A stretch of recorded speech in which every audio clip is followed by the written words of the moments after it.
মাত্রই আমার স্বামী এসে মুখে কয়টা কিল টিল মারলো, আবার যায় নাপ দিয়ে মুসুরি টুসুরি টান দিয়ে সিরিয়ালা দিয়ে জামা গোলা চিপে ধরলো।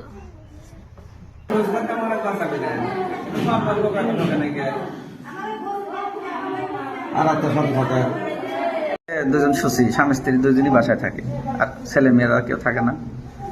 হঠাৎ রাতে লাইটের শব্দ হইলে, মানে লাইট দিল আর মশুরিটা টান দিয়ে ছিঁড়ে দিল।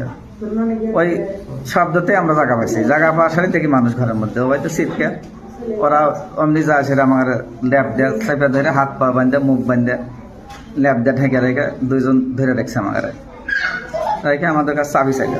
চাবি টেবিলে পড়েছিল, আমাদের বাসার যে সমস্ত চাবি যে ব্যাগে ছিল ওই ব্যাগটা ওরা বাইকে নিয়ে চাবিতে সবগুলো তালা খুলে খুলে সবগুলো কাপড় চোপড় জিনিসপাতি সার্চ করে গেলে টাকা পয়সা ছিল, গহনা ছিল, এগুলো নিয়ে গেছে। 1000 টাকা নগদ ছিল আর 5 ভরির মতো সোনা ছিল, আর কিছু কাপড় চোপড় নকশা খেপা টাতা ছিল, তারপর কম্বল ছিল, ইন্ডিয়ান শাল ছিল, চাদর। হ্যাঁ, আমরা মুখ হইতেছে সব দিয়া টুপি দেওয়া মুখ সব ঢাকা। একজনের ছিল খোলা, কিন্তু চিনতে পারিনি, মানে প্রথম দেখছি তাকে। মানে লাইট দিয়েছে যখন আমাদের যা ধরার পর একজন পা ধরছে, একজন বকের পুর করছে, আর একজন হইতেছে একটা পিস্তল হাতে আর একটা হইতেছে চাকু হাতে, এইভাবে আমাদের মুখের পুরে তাক করে থাকছে। তখন আর আমরা নড়াচড়া করে পারি নাই, বান্ধা ফেলা দিয়ে ল্যাপ দিয়ে ঢেকে রাখছে। তারপর আর কি হাতে ছিল, কি করছে না করছে আমরা কিছু দেখি ওইভাবে কোনদিন আগে দেখি নাই, খেলনাকে অরিজিনাল বুঝতে পারি নাই। আমরা ঘুম অবস্থাতে ছিলাম, আর এই ঘরের পর্দা টান দেওয়ার সাথে আমার ঘুম ভেঙে গেছে। আমি চাই দেখি লোক শুষে কেটে আমার দিকে আসতে। আসা মাত্রই আমার স্বামী এসে মুখে কয়টা কিল টিল মারলো, আবার যায় নাপ দিয়ে মুসুরি টুসুরি টান দিয়ে সিরিয়ালা দিয়ে জামা গোলা চিপে ধরলো।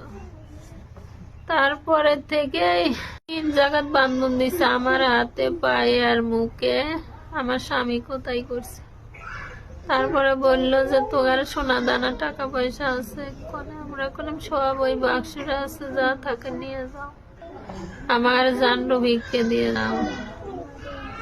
তারপর পরে আবার লাইট বন্ধ করে দিল, আর খুলে বাইরে থেকে লোক দেখে পারবে, লাইট বন্ধ করে দিয়ে ওরা মোবাইলের লাইট জ্বালা, যা কিছু বাক্সরা আসছিল, টাকা আসছিল, গহনা পাতি সব সমস্ত কিছু নিয়ে গেছে, কিছু রেখে তো চাকু আর একজনের হাতে একটা পিস্তল দেখছি, আর কিছু আমি চোখে দেই না, আমাকে দেখার মতো সুযোগই দেয় নাই। আর আমার খালি গোলা চেপার পর আবার মুখ বাঁধছে, বান্ধার পর আবার ন্যাপ দিয়ে ঠাইসে ধরে রাখছে।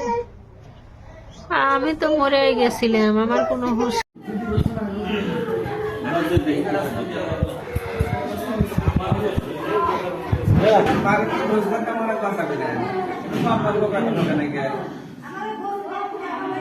আর একটা সব ফাঁকা